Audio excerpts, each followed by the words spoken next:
how to make God appear, how to get heaven to intervene. The message of the cross. It might be foolishness to some others. To those of us who have know-how, it is the power of God.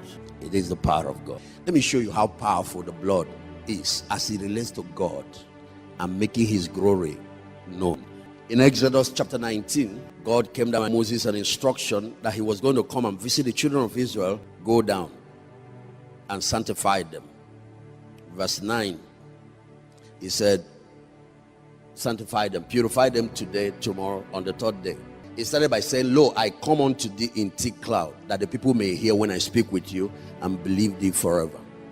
And Moses told the words of the people unto the Lord. Let me start by saying, that's why I believe in the Bible. If it was just one man who met one angel at a cave, and the angel said his name is Gabriel, and they had their discussion, and it comes, I will not be a Christian. Because I've learned something about the character of God.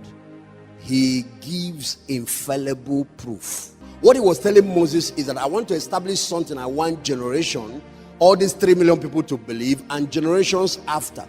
So I don't want to talk with you and they will be saying, Moses, I'm coming down for 3 million people to see me. That's why I believe. It's not just one person's testimony. You know, for example, look at this healing thing. If it's only one person, you don't know whether they paid him from everywhere. That's why I'm a believer.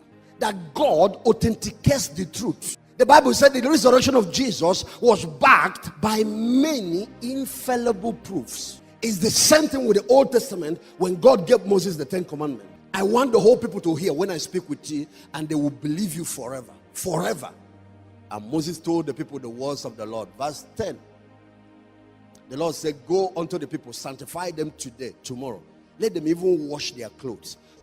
I thought sanctification, if they cleanse their spirit man with the blood, is enough. God said, I'm also interested in cleanliness. The inside of the cup clean, the outside clean. Don't say, God only knows my heart, but I will be wearing mini skirt. God does not look at the heart. Shut up your mouth. Look at the Bible. Inside clean, outside clean. The body is the temple. The soul belongs to the Lord.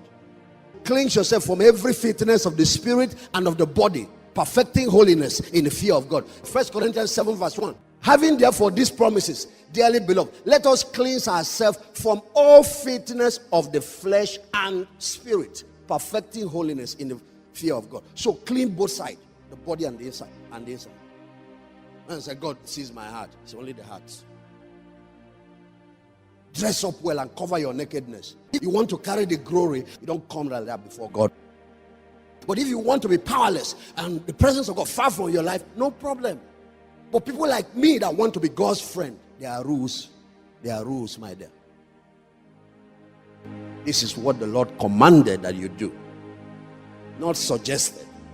If you want him to be involved, there are things you have to put in the ground.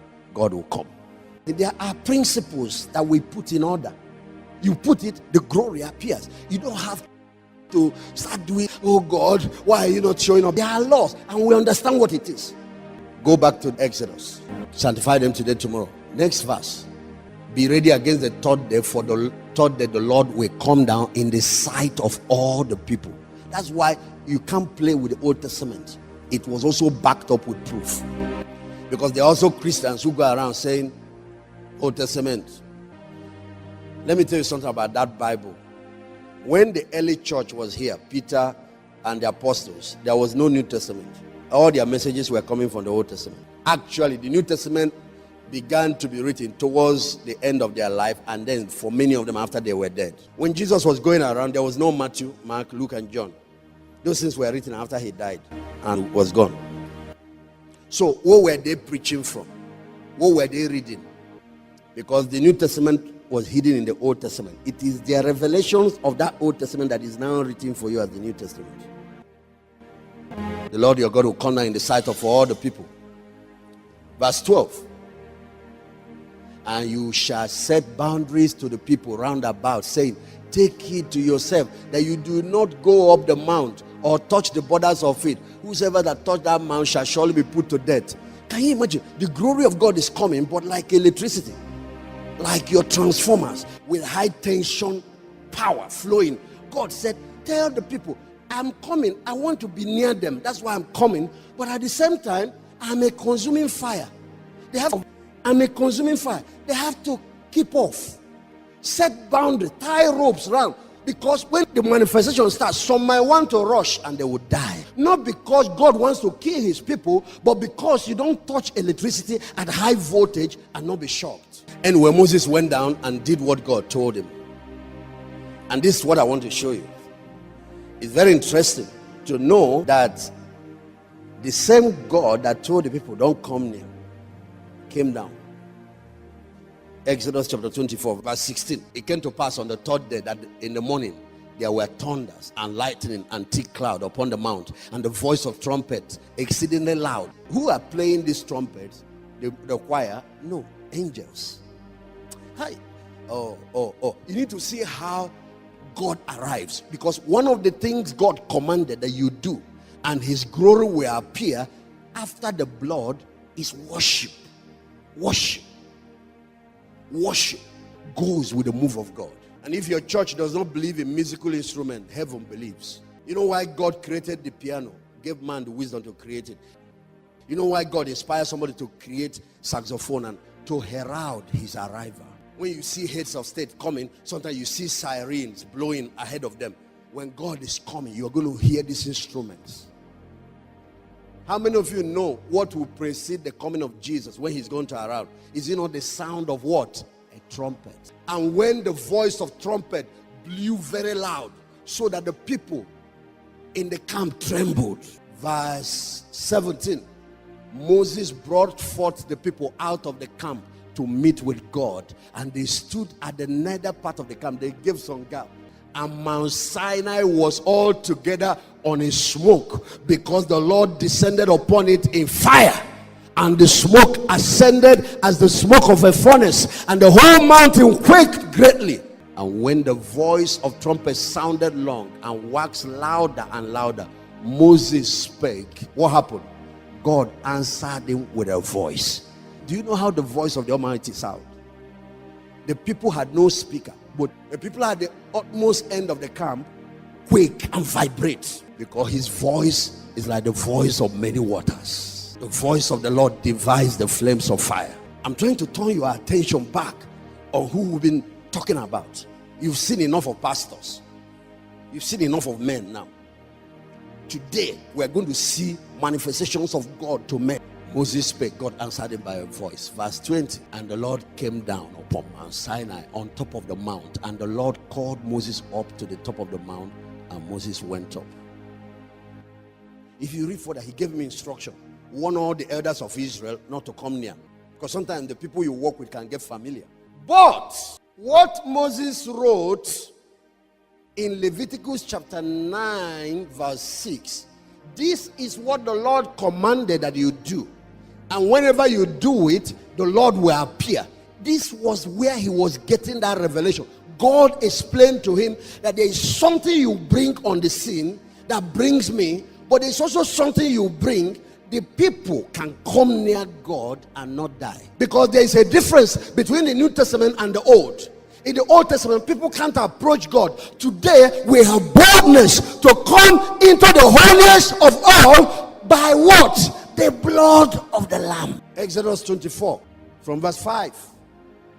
This is Moses. God gave him the revelation. Meanwhile, I think I need to stop at this point and let you know, God started listing the 10 commandments. Idol worship, not for me and my generation. Rebellion, not for me and my generation. I believe in honoring fathers. Honor natural parents. Honor your spiritual parents. Honor your pastors. Honor the generals. I believe in that. God, with his own mouth, commanded it. Honor your father. You want to live long. Murder, to shed human blood, not for me and my generation. To go after somebody's wife, not for me and my generation. These are boundaries that God gave to human beings.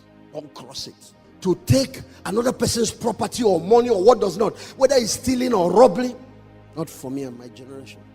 Not even a kobo of God's money will be found in my hand. That is my own personal covenant. Now, let's see Moses apply that technology. I want you guys to see something.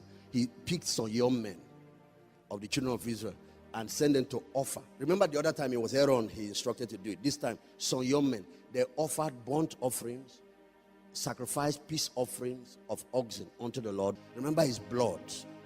Verse 6. And Moses took half of the blood, put it in basins, and half of the blood he sprinkled on the altar. Verse 7. And he took the blood of the covenant and read in the audience of the people, and they said all that the Lord said we would do and be obedient. Verse 8. And Moses took the blood and sprinkled it on the people. Blood can be applied on people, on our lives. Everyone lift your hands. Let's start from that. Say, Father, I sprinkle by faith the blood of Jesus on my life. I apply that blood over my life. And when they talk about the doorposts of their house, your ear gate, your eye gates, even your mouth gate. And then if you have a family, you can apply it over the family, and no evil can come there. Behold, he said to them, behold the blood of the covenant which the Lord has made with you concerning all these words. Then go on, he sprinkled the people with it. The moment he did this, Moses introduced a new dimension. The Bible said, then went up Moses, Aaron, Nadab, Abihu, plus 70 of the elders of Israel. If I take you back to chapter 19, God left a warning to all the elders not to come close. But now, these 70 elders plus Aaron, Nadab, Abihu, plus Moses himself, 74 people, the Bible said, verse 10, they saw the God of Israel, and there was under his feet. Look at, they're describing God's feet. There was under his feet as it were a paved walk of sapphire stone, and as it were the burden of heaven in clearness. And upon the nobles of the children of Israel he laid not his hand. They saw the God and did eat and drink. Take note, take note. The Bible is detailed. He said they were eating and drinking while they were looking at God, telling you they were not asleep. Some of you will have your own experience with your eyes open. They were not asleep. There are other times God appears to people in a trance. He knocks them under the power and he takes them and shows them things. The other times he appears to people in a dream. These people were eating food and they were looking at God. What made it possible? And the Bible said, upon the nobles of the children of Israel he laid not his hand. You know, he told them they would die if you tried. Now they are doing it and they are not dead. What changed the equation? Everyone said the blood. Everyone said the blood.